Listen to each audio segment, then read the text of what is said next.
지난 2월 1일 국회 본의회에서 개정안이 발표되었습니다. 앞으로 금융사기 피해자들이 더 큰 피해를 보지 않고 하루빨리 일상으로 복귀할 수 있게 되었는데요.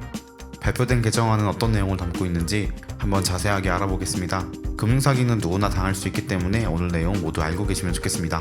아는 것이 돈이다. 복지뉴스 넘버원 KBN 뉴스 지금 시작합니다.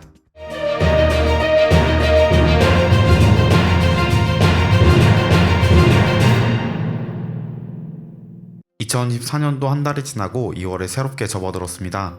우리 일상생활과 밀접하게 관련이 있는 은행 관련된 새로운 개정안이 시간이 지나면서 계속 발표되고 있습니다. 최근 발표된 개정안은 급격하게 다양해지고 있는 금융거래 피해를 최소화하기 위해서 발표되었는데요. 전화번호나 계좌번호 등의 노출이 잦은 소상공인들을 대상으로 한 통장협박 사기가 작년부터 기승을 부리고 있었습니다. 통장협박은 30에서 50만 원의 원인 모를 금액이 내 통장으로 입금된 후 얼마 지나지 않아서 통장 계좌 지급 정지가 들어옵니다. 당하는 사람의 입장에서는 황당할 수밖에 없는데요. 그 이후로 사기범들이 자신들에게 일정 금액을 보내주면 지급 정지를 풀어주겠다며 협박합니다. 매일같이 물건을 사고 파는 소상공인들의 입장에서는 통장이 묶여있는 것이 큰 손해로 이어질 수 있기 때문에 울며 겨자 먹기식으로 돈을 보내는데요. 이럴 경우 돈은 돈대로 잃고 통장은 통장대로 묶여버리게 됩니다. 이런 통장 협박 피해자들은 오랜 기간 묶인 통장을 풀 수가 없어서 2차 피해가 상당했는데요. 이를 통해 계좌가 정지되면 관련 절차에 따라 처음에 송금된 금액의 환급이 끝날 때까지 약 2에서 3개월간 입출금 정지와 모든 전자금융 거래가 제한돼 자영업자들은 상당한 피해를 겪어야 했습니다. 이런 피해자를 막기 위해서 지난 2월 1일 국회 본의회에서 지급정지 제도를 악용한 통장 협박에 대한 대응력을 높인 전기통신금융사기 피해 방지 및 피해금 환급에 관한 특별법 개정안이 통과되었습니다.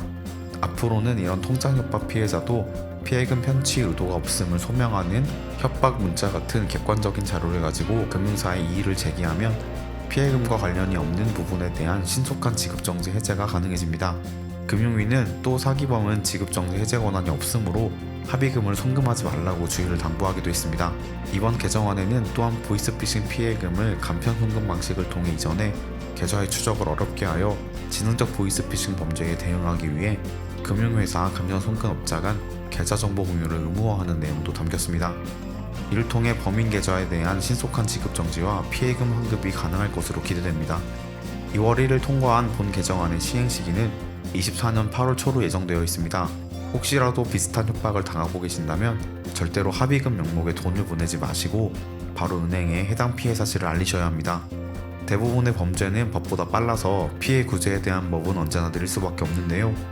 법 개정이 많이 늦었다는 생각이 들지만 그래도 피해를 최소화할 수 있는 방법이 생겼으니 만약 해당 피해를 보셨다면 협박 문자 혹은 전화 기록을 반드시 남겨놓으셔서 큰 피해를 막으셨으면 좋겠습니다. 오늘은 통장 협박 및 개정된 특별법에 대해서 알아보았습니다. 아울러 정부는 계좌 개설 시 금융회사의 금융거래 목적 확인을 의무화하는 내용의 법적 근거도 마련하여 금융사기가 관련되어 있는 경우 계좌 개설을 거절하고 증빙자료가 부족할 때는 한도 제한 계좌로 개설할 수 있도록 했는데요. 선량한 피해자들의 피해 복구는 느리고 악독한 사기범들에 대한 처벌은 아직도 부족한 상황인 것 같습니다. 여러분들의 생각은 어떠신지 댓글로 의견을 남겨주시면 감사하겠습니다. 영상 유익하셨다면 구독과 좋아요, 알림 설정 부탁드립니다. 아는 것이 돈이다. 지금까지 복지뉴스 넘버원 KBN 뉴스 윤석호 기자였습니다.